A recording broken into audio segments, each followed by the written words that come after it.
How to lock your profile picture on Instagram. Hey everyone, welcome to the channel. This is Rose and I'm here to guide you to lock your profile picture on Instagram.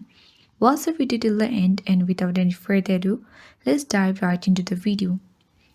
Let me inform you that in this updated version of Instagram, though you make your account private, you'll easily see others or other will be able to see someone's profile picture easily on Instagram.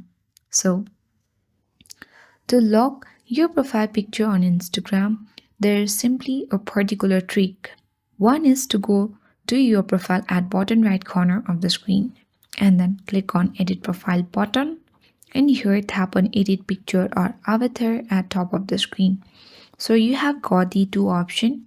Either you can remove your current picture in order to save or lock your profile picture on Instagram, or else you can easily set an avatar which is next to the profile. You can tap create avatar and easily create your own avatar on Instagram.